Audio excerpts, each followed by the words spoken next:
Madam, ತಾವು ಎಲ್ಲಿಗೆ ಹೊರಟಿದ್ರಿ ಅಂತ ಕೇಳ್ಬೋದಾ? ಹೋಗುವಾಗ ಎಲ್ಲಿಗೆ ಹೋಗ್ತೀರಾ ಅಂತ ಕೇಳೋದು ಒಳ್ಳೆ ಪದ್ಧತಿ ಅಲ್ಲ.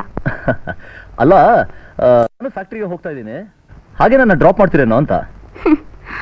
ನಮ್ಮ ಅಗ್ರಿಮೆಂಟ್ ಇರೋದೇ ಕೆಲವು ದಿನ, ಅಷ್ಟರಲ್ಲಿ ಯಾಕೆ ಫ್ಯಾಕ್ಟ್ರಿ ಕೆಲಸ, ಕಾರು, ಡ್ರಾಪು ಎಲ್ಲ? ದಯವಿಟ್ಟು ಕ್ಷಮಿಸಿ ಮೇಡಮ್, ದಿನಾನೋ ಗಂಟೆನೋ ಡ್ಯೂಟಿ ಅಂದಮೇಲೆ ಡ್ಯೂಟಿ. ನಮ್ಮ ಅಗ್ರಿಮೆಂಟ್ ಪ್ರಕಾರ ತಿಂಗಳ ಪೂರ್ತಿ ಬಾಡಿ ಗಣ್ಣಾಗಿರ್ಬೇಕು, ಅದು ನನ್ನ ಕರ್ತವ್ಯ. ವಂಡರ್ಫುಲ್. ಹಲೋ, ನಾನು ನಾಗರಾಜು. ನಮಸ್ಕಾರ ಸರ್.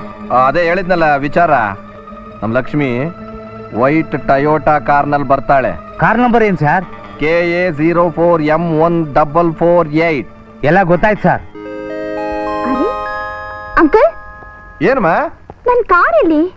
ಓ, ಡ್ರೈವರು ರಿಪೇರಿ ಅಂತಿದ್ದ, ಅದೇನು ಹೇಳ್ತೈತೆ ತಗೊಂಡ್ಬಿಟ್ಟಿದ್ದಾನೇನೋ. ಅಯ್ಯೋ, ನಾನು ಆಶಾ ಮನೆಗೆ ಹೋಗ್ಬೇಕೆ. ಹೌದಾ? ಒಂದ್ ಕೆಲಸ ಮಾಡಮ್ಮ, ನೀನ್ ನನ್ನ ಕಾರ್ ತಗೊಂಡೋಗಮ್ಮ. ಮತ್ತೆ ನಿಮ್ಗೆ? ನಾನು ಹೆಂಗೋ ಮಾಡ್ಕೋತೀನಿ, ನಿನ್ನ ಅನುಕೂಲ ಮುಖ್ಯ. ನೀನ್ ಕೂತ್ಕೋ.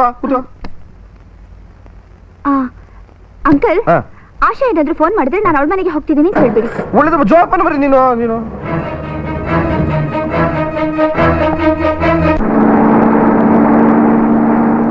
ಮೊದ್ಲೇ ಹೇಳ್ದಾಗೆ ಲಕ್ಷ್ಮಿ ಅವಳ ಕಾರು ಟೊಯೋಟಾ ಕಾರ್ನಲ್ಲಿ ಬರ್ತಾ ಇಲ್ಲ.